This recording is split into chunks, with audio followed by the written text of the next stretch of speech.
Unacademy plus का जो subscription फी है वो बढ़ाया जा रहा है। इसके अलावा ये जो डिस्काउंट कोड है PMYT, ये पूरे अनअकैडमी पर वैलिड है, चाहे आप UPSC, SSC, bank, railway, CDS, NDA, state PSC exams, UGC, IIT, NEET, किसी भी एग्जाम की तैयारी कर रहे हैं, बस आप अपना एग्जाम चूज करिए, गेट सब्सक्रिप्शन करिए, PMYT अप्लाई करिए, आपको मैक्सिमम डिस्काउंट मिल जाएगा। डिस्काउंट की चिंता आपको बिल्कुल भी नहीं करनी है। कोड नोट कर लीजिए अपनी कॉपी में, PMYT अप्लाई करना पूरे अनअकैडमी पर किसी भी एग्जाम की अगर तैयारी कर रहे हो तो। सबसे पहला रूल, ये रूल बहुत सिंपल है, मैक्सिमम स्टूडेंट्स को पता होता है, फिर भी एग्जाम में जाके मिस्टेक हो जाती है। देखो, जब भी हम नाउन के साथ एस या ईएस लगाते हैं, नाउन प्लूरल बन जाता है, लेकिन वर्ब की अगर बात की जाए तो वर्ब के साथ एस या ईएस लगाने से वर्ब हमारी सिंगुलर बन जाती है। जैसे कार है, कार के साथ एस लगाया, क्या बना? Cars, plural. लेकिन जैसे यहाँ पे है रिड्यूस, अब देखो friction reduce the efficiency of machines so their value also gets reduced. अब यहाँ पे देखो सब्जेक्ट आपका कैसा है? सिंगुलर। और वर्ब की प्लेसमेंट हमेशा ही किसके अकॉर्डिंग होती है? सब्जेक्ट के अकॉर्डिंग। सिंगुलर सब्जेक्ट के साथ सिंगुलर वर्ब आनी चाहिए और प्लूरल सब्जेक्ट के साथ प्लूरल वर्ब आनी चाहिए। तो यहाँ पे देखो, अगर सब्जेक्ट सिंगुलर है, ये वर्ब कैसी है? ये वर्ब प्लूरल है, इसको सिंगुलर बनाना होगा एस लगाकर। ठीक है, तो एरर है आपका पार्ट 3 में, ध्यान रखना इस रूल को। अगर हम नाउन के साथ एस या एस लगाते हैं तो नाउन प्लूरल बन जाता है, और वर्ब के साथ अगर एस या एस लगाया जाए तो वर्ब सिंगुलर बन जाती है। ठीक है, देखो सब्जेक्ट 1 अगर जुड़ा है प्रेपोजिशन से सब्जेक्ट 2 के साथ, तो जो वर्ब की प्लेसमेंट है वो हमेशा ही सब्जेक्ट 1 के अकॉर्डिंग होगी। इस बात को आप ध्यान रखें। क्लियर है? बहुत सारे क्वेश्चन इस एक रूल से बनते हैं। अगर सब्जेक्ट 1 प्रेपोजिशन से जुड़ा है सब्जेक्ट 2 के साथ, तो जो वर्ब की प्लेसमेंट है वो सब्जेक्ट 1 के अकॉर्डिंग होगी। अब देखो, रटने की कोई नीड नहीं है, इसी में मैं आपको एक और रूल बताती हूँ। प्रेपोजिशन के साथ हमेशा ही कौन सा केस आता है? Objective case. ध्यान रखें इस चीज को, प्रेपोजिशन के साथ हमेशा ही ऑब्जेक्टिव केस आता है। तो देखो, वर्ब आएगी तो सबसे पहले यहीं पे, लेकिन यहाँ पे कौन है? यहाँ पे तो ऑब्जेक्टिव केस है। अब किसी सेंटेंस का सब्जेक्ट ऑब्जेक्टिव केस तो नहीं बन सकता, इसीलिए वर्ब यहाँ जाके इस सब्जेक्ट को लेगी। ठीक है, तो देखो, the village with all its houses were flooded by the river। अब देखो, ये क्या है? प्रेपोजिशन है, तो यहाँ पे इसको देख के प्लूरल वर्ब नहीं लगानी है। हमारा मेन सब्जेक्ट है द विलेज। अगर विलेज हमारा सब्जेक्ट है तो यहाँ होना चाहिए वर, नहीं होगा, होगा वॉज। एरर है पार्ट 2 में। क्लियर है? सेकेंड क्वेश्चन देखो, each of the girls have given an impressive dance performance. देखो, अब चाहे तो आप इस क्वेश्चन को ऐसे कर सकते हो कि ईच, आइदर, नाइदर, इन सब के साथ सिंगुलर वर्ब आनी चाहिए। ठीक है, देखो ईच वगैरह के साथ यहाँ पे जो सब्जेक्ट होगा ये होगा प्लूरल, लेकिन वर्ब सिंगुलर होगी। चाहे तो आप इस रूल को ऐसे क्रैम कर लीजिए, या फिर सब्जेक्ट 1 ये ऑफ है, प्रेपोजिशन जुड़ा है सब्जेक्ट 2 के साथ, तो जो वर्ब है वो किसके अकॉर्डिंग आएगी? सब्जेक्ट 1 के अकॉर्डिंग ही तो आएगी। तो ईच अपने आप में क्या होता है? सिंगुलर होता है, तो हैव नहीं होगा, होगा हैज। तो एरर है आपकी पार्ट 1 में। क्लियर हुआ? चलो नेक्स्ट रूल देखो। थर्ड जो रूल है वो कहता है, सब्जेक्ट 1 अगर जुड़ा है कंजंक्शन से सब्जेक्ट 2 के साथ, तो जो वर्ब की प्लेसमेंट है वो नियरेस्ट सब्जेक्ट के अकॉर्डिंग होगी, यानी कि सब्जेक्ट 2 के साथ। अब देखो, यहाँ पे भी सेम चीज है, वर्ब जाएगी यहीं पे। अब यहाँ पे क्या है? यहाँ पे उसको अपना सब्जेक्ट मिल जाएगा, बात खत्म। प्रेपोजिशन वाले केस में तो उसको आगे इसीलिए जाना पड़ रहा था क्योंकि प्रेपोजिशन के साथ तो ऑब्जेक्टिव केस होता है। क्लियर है? ये दोनों रूल्स मैंने साथ साथ लिख दिए हैं, बिल्कुल आप इनको अच्छे से ध्यान कर लेना। ठीक है, सब्जेक्ट 1 अगर प्रेपोजिशन से जुड़ा है सब्जेक्ट 2 के साथ, तो वर्ब सब्जेक्ट 1 के अकॉर्डिंग। लेकिन सब्जेक्ट 1 अगर कंजंक्शन से जुड़ा है सब्जेक्ट 2 के साथ, तो जो वर्ब है हमारी उसकी प्लेसमेंट होगी नियरेस्ट सब्जेक्ट, यानी कि सब्जेक्ट 2 के अकॉर्डिंग। ये देखिए क्वेश्चंस, आइदर अविका और Nikunj are going to win the prize in the handwriting competition. अब देखो, आर निकुंज है, निकुंज तो आपका सिंगुलर सब्जेक्ट है, तो यहाँ पे क्या होना चाहिए? आइदर और आपकी पेयर कंजंक्शंस होती हैं, तो यहाँ पे होना क्या चाहिए? यहाँ पे आर नहीं होना चाहिए, होना चाहिए इज। एरर है आपके पार्ट 4 में। ठीक है, सेम क्वेश्चन, नाइदर नोर आपकी पेयर कंजंक्शंस होती हैं, तो माय सिस्टर्स, सिस्टर्स कैसा सब्जेक्ट है? प्लूरल सब्जेक्ट है, तो वर्ब कैसी आनी चाहिए? प्लूरल आनी चाहिए। टेंस आप सेम रखेंगे, तो एरर है पार्ट 3 में। क्लियर हुआ? नेक्स्ट रूल पे बढ़ते हैं। देखो, बहुत ज्यादा इंपॉर्टेंट है, सभी रूल्स 10 के 10 रूल्स बहुत ज्यादा इंपॉर्टेंट है। Hardly, scarcely, rarely, barely, seldom, never, इन्हीं सभी एडवर्ब, ये नेगेटिव एडवर्ब्स ऑफ फ्रीक्वेंसी होती हैं।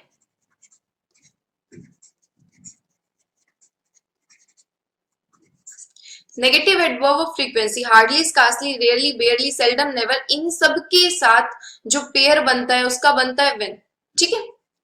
लेकिन नो सूनर के साथ हम जो पेयर यूज करते हैं उसको वो वर्ड यूज होता है देन। क्लियर है, ध्यान रखना इस चीज को। हार्डली, स्कार्सली, रेयरली, बेयरली के साथ व्हेन और नो सूनर के साथ देन। अब जैसे फर्स्ट क्वेश्चन है, no sooner did he see the tiger when he ran as fast as he could. तो देखो नो सूनर के साथ आपको पता है वर्ड क्या आना चाहिए, देन। तो यहाँ पे व्हेन नहीं होगा, होगा देन, THAN। एरर है आपका पार्ट 3 में। अब देखो क्रैम करने की बिल्कुल भी नीड नहीं है, आप एक चीज को समझो। वर्ड है आपके पास सून, सून के साथ ER लगा के आपने इसकी बनाई कंपैरेटिव डिग्री। अब आपको पता है कंपैरेटिव डिग्री के साथ तो कंपैरेटिव वर्ड होना ही चाहिए, बात खत्म। क्लियर हुई ये बात? ध्यान से इस रूल को पढ़ लेना। अब यहीं से इसी सेंटेंस से एक और rule, as fast as he could. ध्यान रखना, एज या फिर सो एज, जब भी ये बात होगी इनके बीच में हमेशा पॉजिटिव डिग्री होगी। अगर यहां से एरर बनता तो यहाँ पे वो आपको फास्टर लिख के दे देता, ठीक है।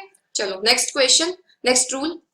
अब बात करते हैं इन्वर्जन की, बहुत ज्यादा इंपॉर्टेंट है भाई। नेगेटिव एडवर्ब्स ऑफ फ्रीक्वेंसी से अगर सेंटेंस की शुरुआत हो रही हो तो हेल्पिंग वर्ब पहले आएगी, उसके बाद सब्जेक्ट और उसके बाद मेन वर्ब, बाकी फिर आगे का सेंटेंस। नॉर्मल स्ट्रक्चर की अगर बात की जाए तो subject plus helping verb plus main verb plus object, ये हमारा स्ट्रक्चर रहता है। लेकिन ध्यान दो, अगर एडवर्ब से स्टार्टिंग हो रही है सेंटेंस की तो एडवर्ब का काम क्या होता है? एडवर्ब आपका वर्ब को क्वालिफाई करता है, सब्जेक्ट को क्वालिफाई नहीं करेगा, क्योंकि सब्जेक्ट बनने की कैपेसिटी नाउन के पास होती है। तो नाउन को तो एडजेक्टिव क्वालिफाई करेगा, एडवर्ब क्वालिफाई नहीं करेगा। बस यही रीजन है कि हमको इस एडवर्ब को क्वालिफाई करने के लिए वर्ब देना पड़ेगा। ये होता है इन्वर्जन, ध्यान रखिए। Scarcely she had heard the news when she fainted. अब पेयर कंजंक्शन, ठीक है, या तो पेयर कंजंक्शन का एरर होगा या इन्वर्जन का एरर। इन तरह के सेंटेंसेस में ये दो ही एरर निकल के आते हैं। अगर पेयर कंजंक्शन सही है तो 100% एरर जो होने वाला है वो यही होने वाला है, स्कार्सली शी हैड नहीं, स्कार्सली हैड शी। तो एरर है आपका पार्ट 4 में, ठीक है। 4th पार्ट में आपकी एरर है। सेकेंड सेंटेंस बताओ, नो सूनर, नो सूनर के साथ सबसे पहले चेक करो पेयर कंजंक्शन। अगर पेयर कंजंक्शन सही है तो आपका एरर होने वाला है इन्वर्जन का। No sooner had he left the house than there was a phone call for him. 6th rule की अगर बात की जाए तो देखो, present perfect continuous plus since plus simple past, ये रूल होता है। प्रेजेंट परफेक्ट कॉन्टिन्यूअस का क्या मतलब है? सब्जेक्ट प्लस हैज या फिर हैव। हैज आपका आएगा सिंगुलर सब्जेक्ट के साथ, हैव आएगा प्लूरल सब्जेक्ट के साथ, plus been plus V1 plus ING plus या तो सिंस या तो फॉर और उसके बाद टाइम वर्ड। अब देखो सिंस और फॉर का यूज कहाँ होता है ये भी आपको बताया जाएगा, एक बार के लिए समझे। यहाँ पर सिंस है तो इसके बाद कौन सा टेंस होना चाहिए? Simple past, subject plus verb की सेकेंड फॉर्म प्लस ऑब्जेक्ट। तो देखो ये सेंटेंस आपके पास गिवन है, she read that novels since she got it in the morning. अब यहाँ पे वर्ब की सेकंड फॉर्म गिवन है सिंस के बाद, तो सबसे पहले मतलब पहले यहाँ पे कौन सा स्ट्रक्चर आना चाहिए? प्रेजेंट परफेक्ट कॉन्टिन्यूअस का। तो आंसर क्या होगा? She has been reading that novel since she got it in the morning, ठीक है। 7th रूल पे आते हैं, सिंस और फॉर। अब कहाँ आप सिंस का यूज करेंगे परफेक्ट कॉन्टिन्यूअस टेंस में, कहाँ आप फॉर का यूज करेंगे? सिंस की बात की जाएगी तो सिंस का मतलब होता है एक पॉइंट ऑफ टाइम, ये हमेशा ही स्पेसिफिक टाइम के लिए यूज होता है, ध्यान रखना। अब आपको क्रैम करने की जरूरत नहीं है प्रीवियस रूल को भी, अगर आप ध्यान से समझेंगे तो सिंपल पास्ट का भी यूज हम किसके लिए करते हैं? स्पेसिफिक पास्ट के लिए करते हैं, स्पेसिफिक टाइम के लिए करते हैं। तो सेम चीज है। फॉर की अगर बात की जाए, फॉर का मतलब है ड्यूरेशन, हमेशा ब्रैकेट बन रही होगी। देखो पॉइंट ऑफ टाइम। अब स्पेसिफिकली अगर बात की जाए तो कैलेंडर, जो भी आपका जो भी कैलेंडर की डेट्स होंगी वो आप इसमें से मतलब यहाँ उसके साथ आप सिंस का यूज करोगे। अब इस क्वेश्चन की बात की जाए, where have you been from such a long time. अब आपको पता है कि यहाँ पर होना क्या चाहिए? एक लंबे समय के लिए की बात हो रही है, ड्यूरेशन है, ये तो क्लियर नहीं है कि कितना समय, तो होगा for such a long time. Error है पार्ट 2 में। इस क्वेश्चन की बात की जाए, I try to solve this problem at least for 2 hours।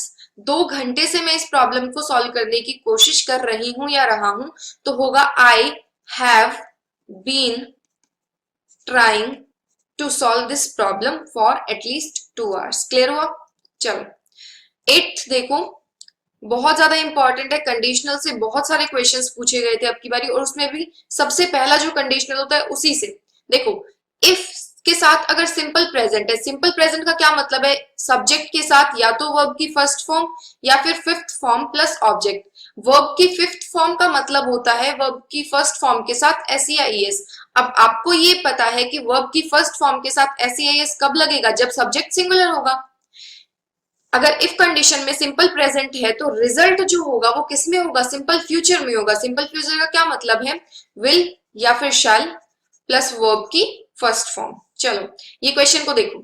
If you listen to the English news it improve your English, नहीं, इट विल इंप्रूव। सिंपल था।